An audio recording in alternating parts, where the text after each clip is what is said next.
Bill Gates. ये नाम सुनकर हमारे दिमाग में दुनिया के सबसे अमीर आदमियों की वो लिस्ट आती है जिसमें कई सालों तक बिल गेट्स ने सबसे ऊपर रहकर राज किया था। और दूसरी तस्वीर आती है माइक्रोसॉफ्ट के उस लोगों की जो हमारे कंप्यूटर में चालू करने पर सबसे पहले आती थी। लेकिन दोस्तों, बहुत ही कम ऐसे लोग होंगे जिन्हें माइक्रोसॉफ्ट और बिल गेट्स के शुरुआती दिनों के संघर्ष की कहानी पता हो। तो आज की हम अपनी इस वीडियो में हम बात करने जा रहे हैं कि कैसे एक छोटे से स्टार्टअप माइक्रोसॉफ्ट ने आज पूरी दुनिया में एक टेक्नोलॉजी रिवॉल्यूशन ला दिया है और ह्यूमन सिविलाइजेशन को एक नए तरीके से सोचने का मौका दिया है। लेकिन उससे पहले हम उम्मीद करते हैं कि आपने हमारे चैनल को सब्सक्राइब तो कर ही लिया होगा और बेल आइकॉन को भी दबा दिया होगा ताकि आपको हमारी हर वीडियो की नोटिफिकेशन सबसे पहले मिल जाए। दोस्तों, आज दुनिया भर के 72% से ज्यादा लैपटॉप और पर्सनल कंप्यूटर माइक्रोसॉफ्ट के विंडोज ऑपरेटिंग सिस्टम पर चल रहे हैं। हर गुजरते दिन के साथ नए ऐप्स और सॉफ्टवेयर जुड़ रहे हैं, कैपेसिटी बढ़ रही है और हार्डवेयर भी उसी रफ्तार से अपग्रेड हो रहे हैं। आज विंडोज तकरीबन हर जगह दिख जाता है। जो काम आज हम अपने कंप्यूटर पर कर रहे हैं उसके बारे में किसी ने इमेजिन भी नहीं किया था। तो आइए इस कहानी की शुरुआत करते हैं साल 1972 से। बिल गेट्स और पॉल एलन बचपन के दो दोस्त अपनी आंखों में एक ही सपना लिए घूम रहे थे कि किसी भी तरह अपनी कंप्यूटर प्रोग्रामिंग की स्किल्स का इस्तेमाल कर एक ऐसा बिजनेस स्टार्ट करें जो कि उन्हें न सिर्फ पैसा कमा कर दे बल्कि दुनिया को बदलने का दम भी रखता हो। यहीं से शुरुआत होती है उस कहानी की जिसमें आगे चलकर दुनिया की सबसे बड़ी सॉफ्टवेयर कंपनी माइक्रोसॉफ्ट का जन्म हुआ और बिल गेट्स को दुनिया के सबसे अमीर लोगों में शुमार कर दिया गया। इस सपने को साकार करने की सबसे पहली सीढ़ी बनती है ट्रैफ ओ डेटा नाम की एक कंपनी जिसकी शुरुआत इन दोनों दोस्तों ने 1972 में की।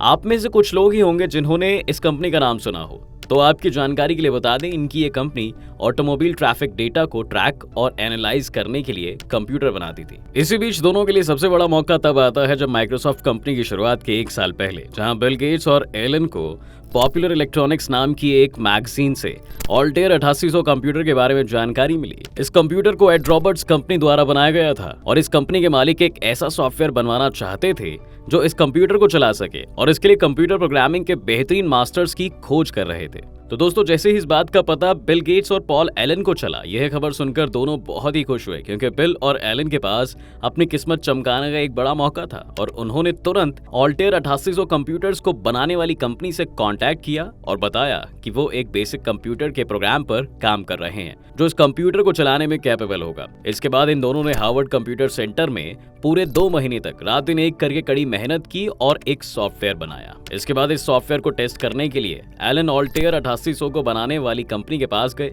और जब वह सॉफ्टवेयर ऑल्टेयर 8800 में इंस्टॉल किया गया तो वह सही तरीके से काम करने लगा। इस पल के बाद अब ये दोनों समझ गए थे कि जिस डायरेक्शन में दोनों अब चल रहे हैं वो इन्हें बहुत दूर तक सक्सेस दिलाएगा। दोस्तों, 13 साल की उम्र में ही कंप्यूटर के प्रोग्राम के साथ खेलने वाले बिल गेट्स ने 18 साल की उम्र तक कंप्यूटर प्रोग्रामिंग की पूरी नॉलेज ले ली थी और ऑल्टेयर 8800 को चला सके ऐसा सॉफ्टवेयर बनाने में सक्सेस मिलने के बाद अपने सपने को साकार करते हुए बिल गेट्स ने अपने दोस्त पॉल एलन के साथ मिलकर माइक्रोसॉफ्ट की शुरुआत की और एड रॉबर्ट्स कंपनी के साथ मिलकर काम करने लगे।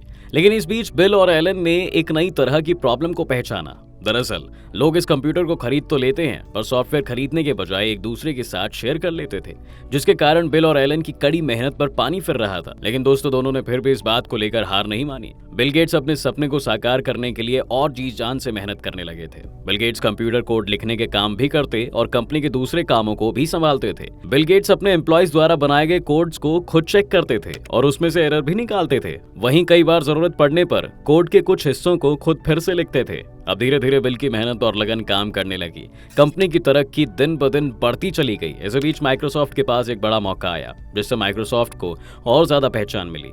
दरअसल 1980 का साल अब चालू हो चुका था और कंप्यूटर हार्डवेयर में दिग्गज मानी जाने वाली एक कंपनी मार्केट में खूब धमाल मचा रही थी। बिल गेट्स ने इस मौके को अपनाने के लिए मास्टर प्लान बनाया और IBM कंपनी के एडमिनिस्ट्रेशन से मुलाकात की और उनके एक प्रोजेक्ट पर काम करने के लिए गुजारिश की। बिल और एलन ने इसके बाद IBM द्वारा दिए गए प्रोजेक्ट पर काम करना शुरू कर दिया था और कुछ ही महीनों की मेहनत के बाद अब एक नए सॉफ्टवेयर माइक्रोसॉफ्ट MS-DOS बनकर तैयार हुआ जो कि IBM PC को चला सके और यहीं से शुरुआत होती है माइक्रोसॉफ्ट और IBM के गोल्डन पीरियड की। दोस्तों, लेकिन ऑल्टेयर 8800 के सॉफ्टवेयर को बनाने के बाद जिस समस्या को माइक्रोसॉफ्ट को झेलना पड़ा था, उसका सामना फिर से ना हो, इस वजह से बिल गेट्स ने बड़ी ही चतुराई से आईबीएम के सामने एक शर्त रखी।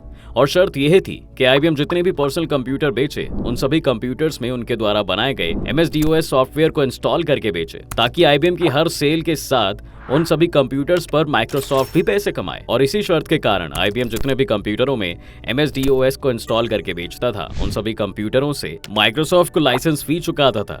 उस समय आईबीएम की तरह कंप्यूटर बनाने वाली कई कंपनियां भी बाजार में आई और माइक्रोसॉफ्ट ने उन्हें भी अपना सॉफ्टवेयर बेचना शुरू कर दिया। और इस तरह अब माइक्रोसॉफ्ट दुनिया की सबसे बड़ी सॉफ्टवेयर बनाने वाली कंपनी बन चुकी थी। दोस्तों, 1983 आते आते माइक्रोसॉफ्ट का टर्नओवर $4 मिलियन से बढ़कर $16 मिलियन हो गया था और माइक्रोसॉफ्ट दिन ब दिन नई ऊंचाइयों को छू रही थी। और इसी के साथ ही बिल गेट्स भी सिर्फ 28 साल की उम्र में वर्ल्ड लेवल पर एक सक्सेसफुल बिजनेसमैन के तौर पर उभरने लगे थे। शुरुआत के 5-6 साल बाद माइक्रोसॉफ्ट अब दुनिया भर में फेमस हो चुका था और उस समय दुनिया में बिकने वाले लगभग 30% से भी ज्यादा कंप्यूटरों में माइक्रोसॉफ्ट द्वारा बनाया गया सॉफ्टवेयर चलाया जाता था। और माइक्रोसॉफ्ट की इस सफलता में सबसे बड़ा हाथ था बिल गेट्स का।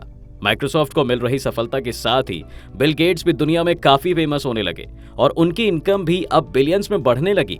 31 साल की उम्र में ही बिल गेट्स दुनिया के टॉप अमीरों की लिस्ट में शामिल हो गए और उस समय सबसे यंग अरबपति के रूप में उन्हें देखा जाने लगा। लेकिन आप भी सोच रहे होंगे कि माइक्रोसॉफ्ट की बात तो हो गई, लेकिन अभी विंडोज के बारे में कोई जिक्र नहीं हुआ। दोस्तों, MS-DOS की सफलता के बाद बिल गेट्स ने 1985 में विंडोज नाम के एक ऑपरेटिंग सिस्टम को दुनिया के सामने रखा। विंडोज ऑपरेटिंग सिस्टम MS-DOS से काफी अलग था और कंज्यूमर्स के लिए काफी आसान भी था।